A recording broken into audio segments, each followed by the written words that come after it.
My name is Patrick J. McGinnis, and I coined the term FOMO. That's short for fear of missing out, and it's why some people end up following the crowd. But we're not like them. We're part of a new species that isn't afraid to do things differently.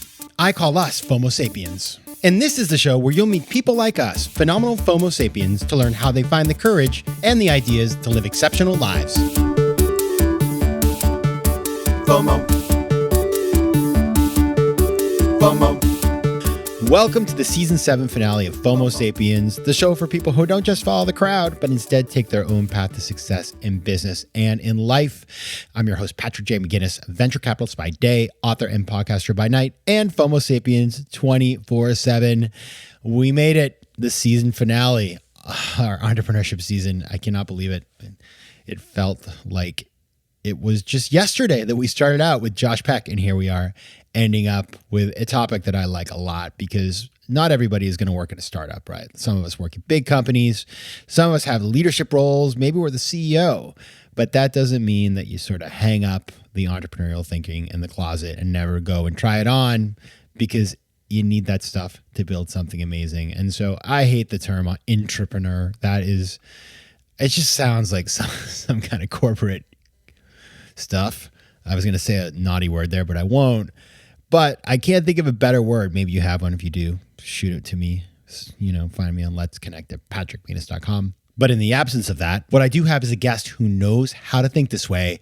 His name is Jim Weber. He is the CEO of Brooks Running Company, and he is the author of the new book, Running with Purpose: How Brooks Outpaced Goliath Competitors to Lead the Pack. Now, Jim's a legend, total legend. He joined Brooks Running Company as the CEO in 2001. And he is credited for turning around the Seattle-based company. And he did so by focusing solely, get that solely? It's terrible, on delivering personally inspiring products and experiences that keep people running. The business and brand success caught the attention of Warren Buffett, who declared Brooks a standalone Berkshire Hathaway Inc. subsidiary in 2012. So that's no joke. And so you're going to learn a lot in this episode because Jim is very thoughtful. He's going to talk about the power of focus. The focus on the business of running is where all his success came from. All of his competitors, the Nikes and Adidas of the world, they're all over the place. Jim was like, nope, we're going to focus on running, and it worked out. We're going to talk about how during the pandemic, when basically nobody was running, right? All of their sales just cratered, how he was creative to collect data to figure out where the market was going. So super interesting story there. We're going to talk about what it's like to report to Warren Buffett and what Jim learned from Buffett, who's just such an awesome guy and a legend as well. We're going to talk about how Jim's love of running impacted his success as a CEO of Brooks. But I'm also going to call him out because he wrote in his book that he had only taken 2 vacations when he got to the age of 55. And so I want to understand that, because that is not, we don't do that. FOMO Sapiens, we take our vacations. And finally, we're going to learn from his experience fighting cancer to see what he learned about building his legacy. Now, given that the success of Brooks is based on focus, which is the opposite of FOMO, my small ask for this week is to ask you to go check out my book if you haven't done so. It's called Fear of Missing Out: Practical Decision Making in a World of Overwhelming Choice. You can get it at any bookseller. You can get it online. You can get the audiobook if you like the sound of my voice, which I hope you do. So go check it out. I promise you will get the kind of thinking around focus that companies like Brooks and leaders like Jim use every day. All right. And now onto the interview. And as you know, I like to start every interview with the same question. And that question is this: what's a formative decision you've had to make to get to where you are today?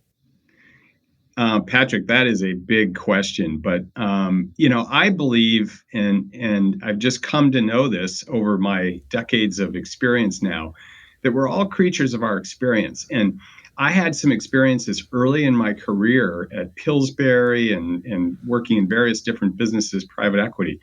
By the time I got to Brooks in April 2001, I made the decision that I was going to, sort of sink in and stay focused and not just realize value in this company and the turnaround that we had at Brooks in 2001, but stay and get on the path to build a brand, to really create value. And I put on my wall one of my favorite quotes by Benjamin Disraeli, that the secret to success is constancy of purpose. And I put that on my whiteboard in 2001 because mostly to keep myself focused. Building a brand takes years, maybe decades. And I didn't want to, kind of be there for 3 months and then go another deal. So that decision in 2001, first was personal for me, but 21 years later, I'm still at Brooks. I think I have the best job in business. We're building a brand with a fantastic team of people. But that decision that I really made when I sat in this chair at Brooks in 2001 was to stay focused and build a brand is the reason I'm here, and the reason I was able to write a book about this great story. And it is a brand. So I was prepping Jim for this because in our house we all have Brooks, and I didn't always, by the way. I was an Asics runner before, but I have a very wide foot. Everybody, maybe that's an overshare, and Brooks caters to me. But my mom told me the story, and this happened a year ago, but she's told me the story many times. And so I did want to share it with you, which kind of, for those of you maybe haven't interacted with Brooks, kind of tells you a little bit about what this company is about. Because my mom got her addiction walkers, which she really liked, for Christmas. And for some reason or another, there was a problem with the shoe and it rubbed off on the inside. And so she wrote an email to the company, and the company got right back to her, Victoria. And basically they said, please, send us proof of purchase, send us a picture. And then they just, she was like, do you want to, basically she was wondering what they would do. They just sent her a pair of shoes. And not only that, but just were very responsive, like same day.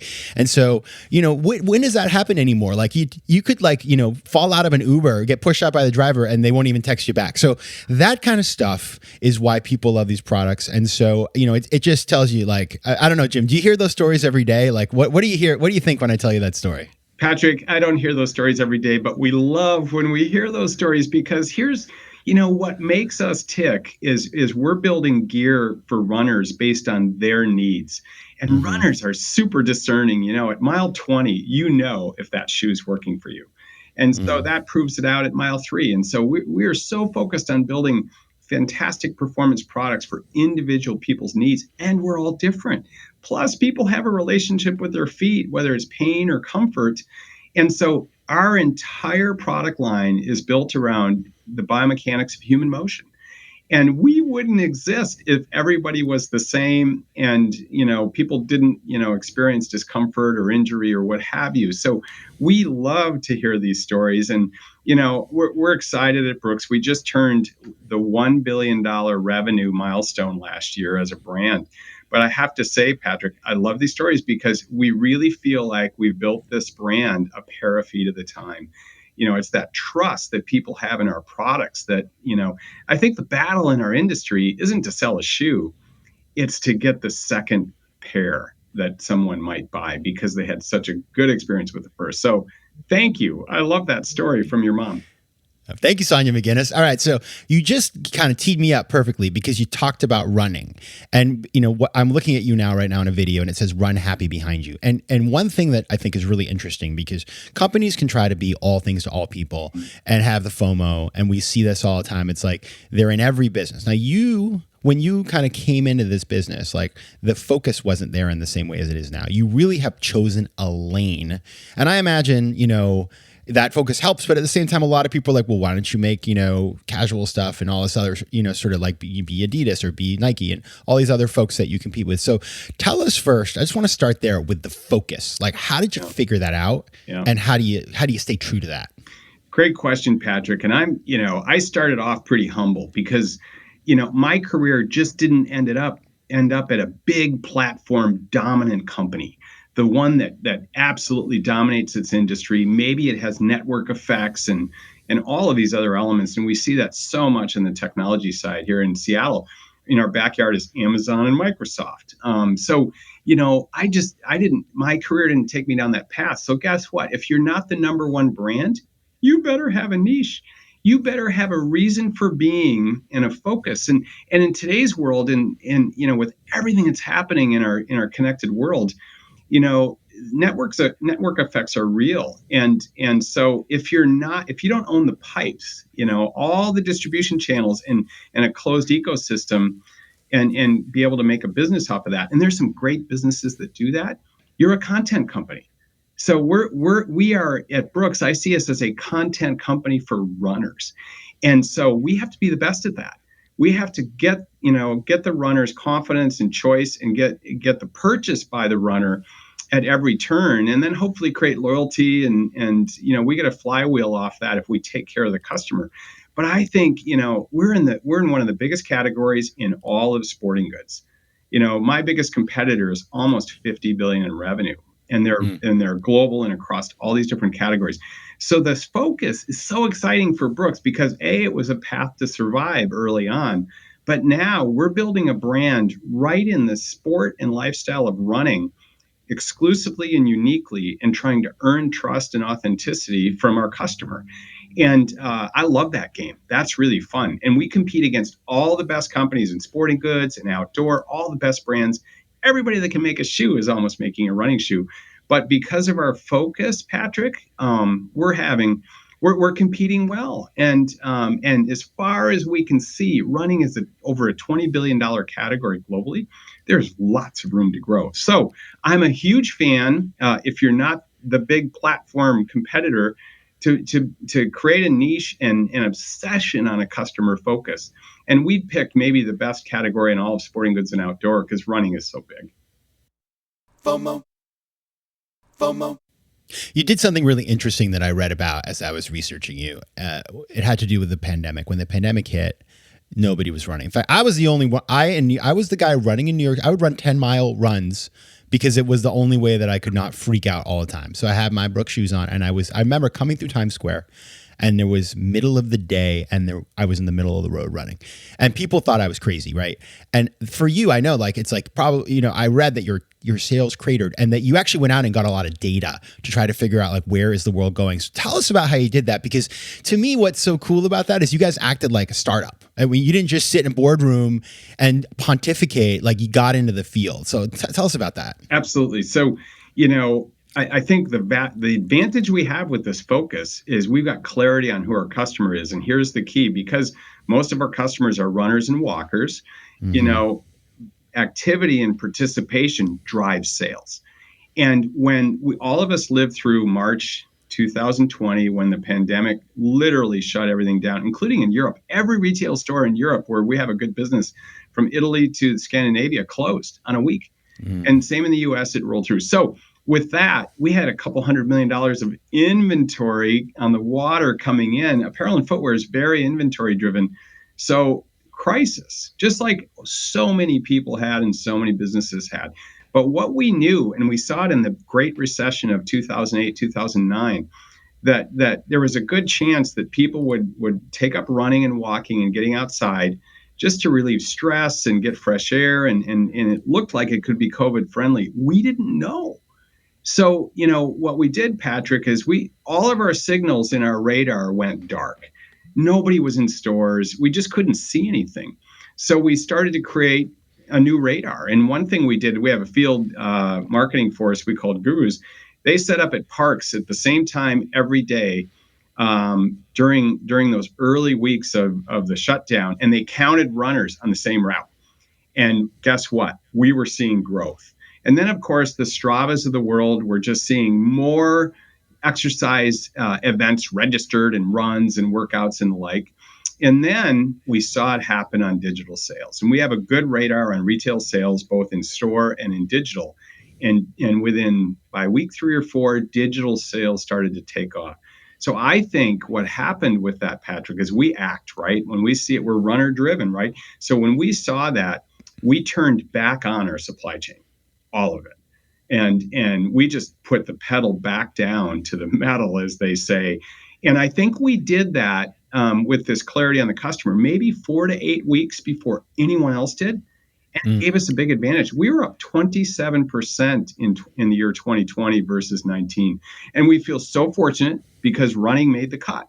Running was COVID friendly, and walking and hiking as well made the cut. So, in that regard, we were kind of lucky, fortunate, with this crazy virus that we've all experienced.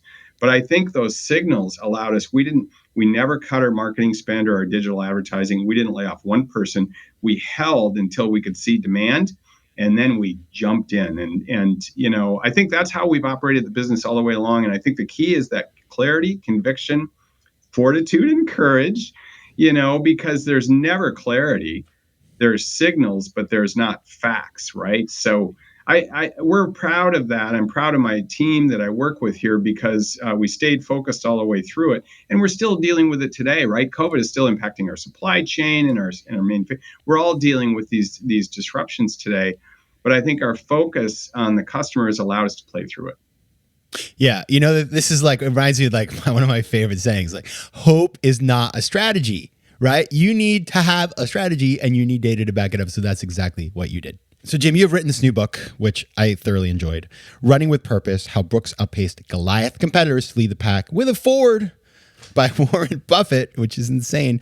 And so for folks who don't know the story, this was a turnaround, and you really get into, this is really a memoir, but a lot of it is about how you turn this business around and have built this really running focused company.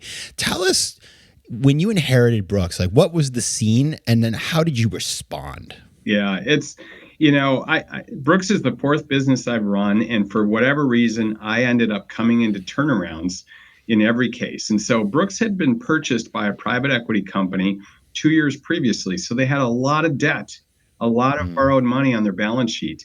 And then, a good friend of mine, Helen Rocky, was the CEO. She left for another opportunity.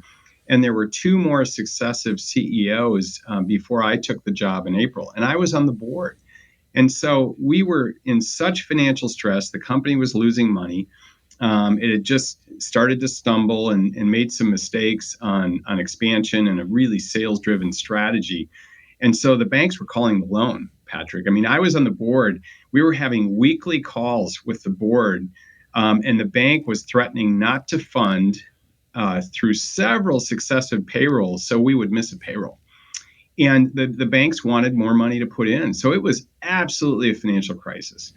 And as a board member, we were looking at it, and there was one meeting where the chairman looked down the table at me and said, "Jim, you should be in here running this company." And we went to work, and I saw this path. The only place we really were profitable in our products was performance running product. And it's one of those things where, it's not like Brooks had a lot of choices. We did this pivot to performance running. It's the only thing that was really working. And so we jettisoned half of our sales, over half of our products, and many of our biggest customers that were selling $30 shoes that we weren't making money on. And so, we shrunk the business to focus and grow. And that year, I'm super proud of it because we made $500,000 that year. And we paid down over $10 million of debt. We really generated a lot of cash flow. But the truth of the matter was the company could have gone away. And I give so much credit to our private equity owner because they wrote a check in the darkest hour. And that's when I came in. The company needed to be recapitalized and the banks needed to be reset, and they did it. And that's when I came in. So we had time. We had a year or two to figure this thing out because of that reset on the capital side with our owner. And that's when I came in. I was the fourth president in 2 years, and it was crazy, Patrick. There was a pool amongst the employees on how long I would last. Would I still be there? And I mentioned my focus on this time around. I wanted to be part of building a brand. I said to everybody, look, our private equity owner is going to sell their stake. But if we do this right and create opportunity in front of this brand, we're going to attract investors and we're not going to get sold. Companies with issues get sold. Companies with opportunities attract investors. And that's exactly how we've thought about it ever since. And that's what we've been able to make happen.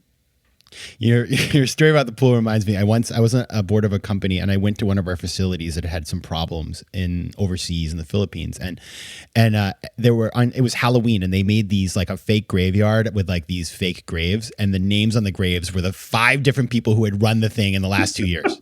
Which I just was like Houston, we have a problem. So it's just it's ridiculous. Now, one thing I enjoyed reading about, because as a runner myself, you talk about your journey into running. And I was curious as I was reading this, do you think that the fact that you are a runner, makes it that the company ends up being more successful? Like, could a non-runner run the business the way that you do? I think a non-runner could, but it's been meaningful to me because I absolutely fell in love and got addicted to running. And Patrick, my story is when I quit playing competitive hockey after a little bit of college and I started running. So I was running 3 to 5 days a week for 40 years. And when I got to Brooks, I absolutely considered myself a runner. I was running 3 to 5 days a week, 3 to 10 miles. I'd run 3 marathons by that time, and I just loved it. But it was personal. I almost always ran by myself, and I got slower every year. It was meditation time for me. So Yeah. this is funny. When I got to Brooks, I looked around. I said, "Whoa, I'm not a runner. These guys are so fast and they're so competitive." And we talked about runners and people who run. So by designation, I was a person who run, but here's the truth. I'm a runner. I love it. It feeds me. It's a great sweat. I loved it, loved it, loved it. And so, yeah, I think what it helped me to understand why running is such a unique sport, because it is maybe the greatest original sport of all time: track and field, cross country, the Olympics, ultra, trail. I mean, there's so much competition around this sport, and it is primal, I believe. But here's the key. Unlike almost any other sport, it transcends the sport and becomes an investment in yourself, in health, wellness, fitness, it in mental clarity. It just becomes an investment in yourself. So I think it's helped me that I understood that, especially having been in the sporting goods world, where that enthusiast, pinnacle, elite athlete is the absolute end all. Running, that person is incredibly influential and inspiring, but running is way bigger than just that pinnacle podium athlete. And I understood that. So I think that's given me an advantage, but because I understood it. But you don't have to be a runner, I don't think. But it makes it more fun for sure. Oh my! That makes sense to me. I got, in the apparel and footwear business, there's a sample size always for men's and women's, and I just happen to be sample size. So I get to try every new product we've ever created, and really fun samples, prototypes, interesting colors. It's great to be sample size in a footwear and apparel company. FOMO. All right. So one of the things that I enjoyed reading about, and I think it's, we mentioned Warren Buffett, and I have it when I was in business school, I had the chance. Warren Buffett's cool because he goes to the business schools and talks. And I think he's a busy guy. He's doing a lot of stuff. The fact he invests in young people like that is he'll take selfies with everybody. He's just a really generous person. And he's obviously a legend. And, Brooks was part of Fruit of the Loom, which I didn't know. And then, Warren Buffett asked you, or you kind of convinced him to spin out Brooks to become an independent party within Berkshire Hathaway. And so I would love to hear, what you've learned from him, and maybe just a good story for the listeners, because he is such an amazing person. Tell us something. Yeah, he really is, Patrick. His business brain is so unique. It's in the category of life is not fair. He almost has the whole U.S. economy in his head, and he knows our business and our numbers well. And he's following hundreds and hundreds of businesses. So, and yet he's a people person. He's so generous and he's so focused. So here's my story. The first meeting I had, he invited me to Omaha, and I spent 3 hours with him. We had lunch, and my goal was to have him fall in love with Brooks. And I knew he would love this business and what we were building and how we were building it. 6 months later, I'm with my family over the holidays down in the desert. And this is, I think, even I had obviously the iPhone days. So I was checking email, but I didn't have my voicemail links, and I wasn't checking office voicemail. So after a week away with my family, I get into my office, January 3rd, Monday morning. I'm in there early, like 7 a.m., and that little red light on the old phones was blinking. I got a voicemail. Jim, this is Warren. Give me a call. I've got an idea. His voicemail was 5 days old, Patrick. I just let a voicemail from Warren Buffett sit in my phone for 5 days. I called and he answered the phone. Hello, Warren. Oh my gosh. And, he said, look, you guys are footwear. Fruit is going to focus on apparel. You're doing well. Here's what we're going to do. We're going to spin you out, set you up as a standalone Berkshire subsidiary. And I just think that's the way it should be, because you guys are going to pursue your thing and they're going to pursue their businesses. And I said, Warren, I think that's a good idea. I'm on board. he said, good, from here on out, I'm going to take credit for part of your success. It'll be fun. So it was just a wonderful outcome for Brooks, and talk about a platform to do what we want to do in terms of building this brand and business. It's the closest thing, Patrick, to owning the business, in my view. And you were talking about it early on, and Brooks is got an entrepreneurial essence to it, and there's a difference between managing a brand and building a brand. You have to create new customers, and I think that's what entrepreneur focus really is. It's about creating new customers and solving for them uniquely. And that's what we've been doing at Brooks for 20 years. We're building a brand. So yeah, Warren's support. I think the other thing that I would add is that his base level focus is always on the customer. I went to him once, and we had the dollar was strengthening, and our margins were getting crushed in Europe and other places. And I thought, okay, this is great, because now I can call Warren Buffett. He's a financial genius. He's going to tell me all about how to manage through this currency and figure it out. And so I took him through the whole thing, and our profits are going to get hammered by this. And he said, Jim, you know what? I have no idea what's going to happen in currencies, and I don't spend any time thinking about it. If I were you, I would focus on your customer. If you focus on your customer, you're just going to be fine. And next year, you're going to make less money. That's just the way it is. You can't do anything about it. Focus on your customer.